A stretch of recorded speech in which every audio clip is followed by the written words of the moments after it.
Hello നമസ്കാരം, എല്ലാവർക്കും സുഖം തന്നെയല്ലേ? എല്ലാവർക്കും മിയാസ് ഫുഡ്ബുക്കിലേക്ക് സ്വാഗതം. ഇന്നൊരു ചിക്കൻ കറിയുടെ റെസിപ്പി ആയിട്ടാണ് കേട്ടോ വന്നിട്ടുള്ളത്. പെട്ടെന്ന് തന്നെ ഉണ്ടാക്കിയെടുക്കാൻ പറ്റുന്ന ഒരു അടിപൊളി ചിക്കൻ കറിയാണ്.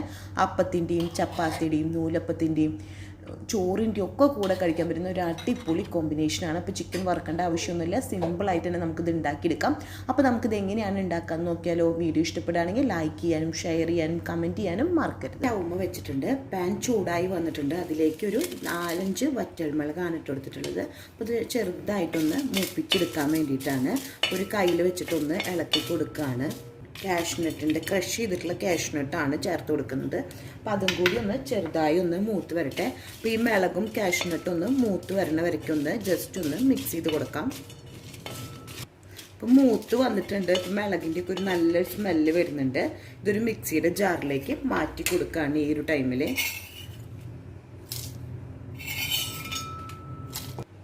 ഇപ്പം മിക്സിയുടെ ജാറിലേക്ക് മാറ്റി കൊടുത്തിട്ടുണ്ട്. അതേപോലെ തന്നെ ഇതിലേക്ക് ഓയിൽ ഒഴിച്ചു കൊടുക്കുകയാണ്. 3 ടേബിൾ സ്പൂൺ ഓയിലാണ് ഒഴിച്ചു കൊടുത്തിട്ടുള്ളത്. ഓയിൽ ചൂടായി വന്ന ടൈമിൽ 2 വലിയ സവോളയാണ്, അപ്പോൾ അത് കട്ട് ചെയ്തതും കൂടി ഇതിലേക്ക് ചേർത്ത് കൊടുക്കുകയാണ്.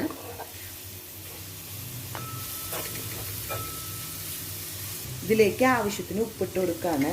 ഒരു 1/2 ടീസ്പൂണിൻ്റെ അടുത്ത് തന്നെ ഉപ്പ് ചേർത്ത് കൊടുത്തിട്ടുണ്ട്. ഇതൊന്ന് മിക്സ് ചെയ്തെടുക്കാം. സവോള ഒന്ന് വാടി വരട്ടെ. ടൈമിൽ ഞാൻ കാഷ്നട്ടും വറ്റൽമുളകും കൂടിയിട്ട് മിക്സിയിലൊന്ന് ക്രഷ് ചെയ്തെടുത്തിട്ടുണ്ട്. ഇതിലേക്ക് മീഡിയം സൈസുള്ള 2 ടൊമാറ്റോയും കൂടിയും കട്ട് ചെയ്ത് കൊടുക്കുകയാണ്. ഇപ്പോൾ 2 ടൊമാറ്റോയും കൂടിയും കട്ട് ചെയ്തിട്ടിട്ടുണ്ട്. ഇതൊന്ന് അരച്ചെടുക്കാൻ പോവാണ്. നല്ല പേസ്റ്റ് പോലെ അരച്ചെടുത്തിട്ടുണ്ട്. ഇതൊരു സൈഡിലേക്ക് നീക്കി വയ്ക്കും. നമ്മുടെ സവോളയൊക്കെ ഒരു പകുതിയിലും കൂടുതലായിട്ട് വാടി വന്നു തുടങ്ങിയിട്ടുണ്ട്.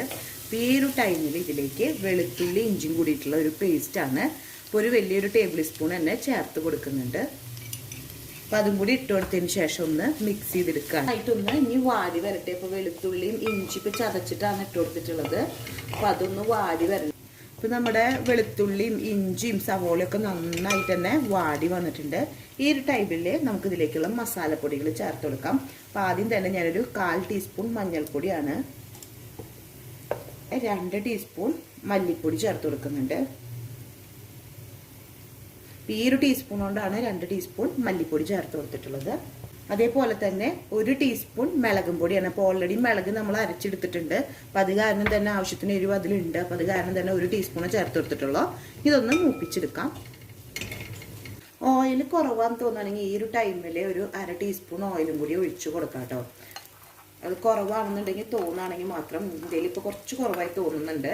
അപ്പം അത് കാരണം ഞാനൊരു 1/2 ടീസ്പൂൺ ഓയിലും കൂടി ഒഴിച്ചു കൊടുത്തിട്ടുണ്ട്. അതിന് ശേഷം ഒന്നും കൂടി മിക്സ് ചെയ്തിട്ട് ഒന്ന് നന്നായിട്ടൊന്ന് മൂപ്പിച്ചെടുക്കട്ടെ. മസാലയൊക്കെ മൂത്ത് വന്നിട്ടുണ്ട്, നല്ലൊരു സ്മെല്ല് വരുന്നുണ്ട്. ഈ ടൈമിൽ ഇതിലേക്ക് കുറച്ച് തിളപ്പിച്ച വെള്ളം, അധികമൊന്നുമില്ല, കുറച്ചാണ് ഞാൻ ചേർത്ത് കൊടുക്കുന്നുള്ളൂ. ഒരു ടീസ്പൂൺ തിളപ്പിച്ച വെള്ളം ചേർത്ത് കൊടുക്കുന്നുള്ളൂ. ജസ്റ്റ് ഒന്ന് അതൊന്ന് വറ്റി വരട്ടെ. ഇതിലേക്ക് 1/2 കിലോ ചിക്കനാണ്, കഴുകി സ്റ്റെയിൻ ചെയ്ത് വെച്ചിട്ടുള്ള 1/2 കിലോ ചിക്കൻ ഇതിലേക്ക് ചേർത്ത് കൊടുത്തിട്ടുണ്ട്. അതിനുശേഷം നന്നായിട്ടൊന്ന് മിക്സ് ചെയ്ത് കൊടുക്കാൻ പോവാണ്. ചിക്കനിലൊക്കെ നന്നായിട്ടൊന്ന് മസാല അങ്ങനെ കോട്ട് ചെയ്ത് നിൽക്കുന്നുണ്ട്. ഇനി ഒന്നൊരു 10 മിനിറ്റ് ഇതേപോലെ ഈ ലോ ഫ്ലെയിമിൽ വെച്ചിട്ട്, മൂടിയൊന്നും വെക്കുന്നില്ല, തുറന്ന് തന്നെ വെച്ചിട്ട് ഇതൊന്ന് വേവിച്ചെടുക്കുകയാണ്. ചിക്കൻ ഈ മസാലയിൽ കിടന്നിട്ട് ഒരു 2-3 മിനിറ്റ് ആയിട്ടുണ്ട്. നമുക്കൊന്ന് ചിക്കൻ ഇളക്കി കൊടുക്കാം. എന്നിട്ട് വീണ്ടും ഇതേപോലെ തന്നെ വെച്ച് കൊടുക്കുകയാണ്.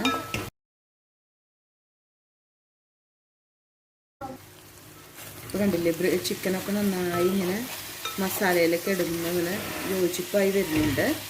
ഈ ഒരു ടൈമിൽ നമ്മളിവിടെ നേരത്തെ അരച്ചെടുത്തിട്ടില്ലേ, കാലും കാഷ്നട്ടും മുളകും കൂടിയിട്ട് അരച്ചെടുത്ത് അരപ്പ് ഇതിലേക്ക് ചേർത്ത് കൊടുക്കുകയാണ്. എടുത്തിട്ട് ഒന്ന് മിക്സ് ചെയ്തെടുക്കുകയാണ്. ലോ ഫ്ലെയിമിൽ കിടന്ന് ബാക്കി വേവണം. മിക്സിയുടെ ജാറിലേക്ക് ഒരു 2 ടേബിൾ സ്പൂൺ വെള്ളം കൂടി ഒഴിച്ചു കൊടുത്തിട്ട് അത് ഫുള്ള് മസാല കിട്ടാൻ വേണ്ടിയിട്ടാണ്. അതും കൂടി ഇതിലേക്ക് ചേർത്ത് കൊടുക്കുകയാണ്.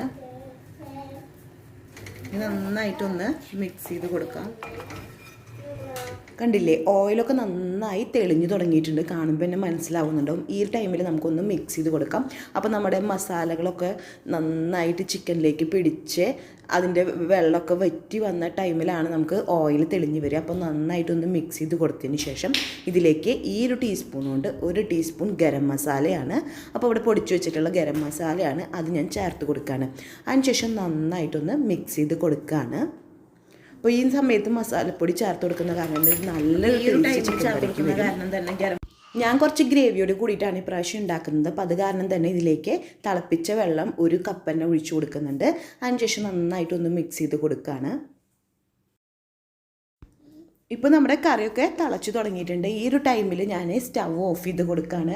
അപ്പോൾ ഈ ഒരു ഗ്രേവിയിലാണ് എടുക്കുന്നത്. പിന്നെ ഉള്ളിയിലായ കാരണം ഒന്ന് ചെറുതായി ഒന്ന് കുറുകി വരും. പിന്നെ അപ്പത്തിനും ചപ്പാത്തിക്കും നൂലപ്പത്തിനും എല്ലാം ചോറിൻ്റെ ഒക്കെ കൂടെ കഴിക്കാൻ പറ്റുന്ന ഒരു കോമ്പിനേഷനിലുള്ള ചിക്കൻ കറി ആയി കാരണമാണ് ഈ ഒരു ഗ്രേവിയിൽ എടുക്കുന്നത്. അപ്പോൾ നമ്മൾ റെസ്റ്റോറൻറ്റ് സ്റ്റൈലിൽ കിട്ടുന്ന ഒരു അടിപൊളി ചിക്കൻ കറിയാണ്. അപ്പോൾ എല്ലാവരും ട്രൈ ചെയ്ത് നോക്കുക. നിങ്ങൾക്ക് എല്ലാവർക്കും വീഡിയോ ഇഷ്ടമായി എന്ന് വിചാരിക്കുന്നു. അടുത്ത ദിവസം പുതിയ വെറൈറ്റി റെസിപ്പി ആയിട്ട് വീണ്ടും വരാം. Thanks for watching. ബൈ.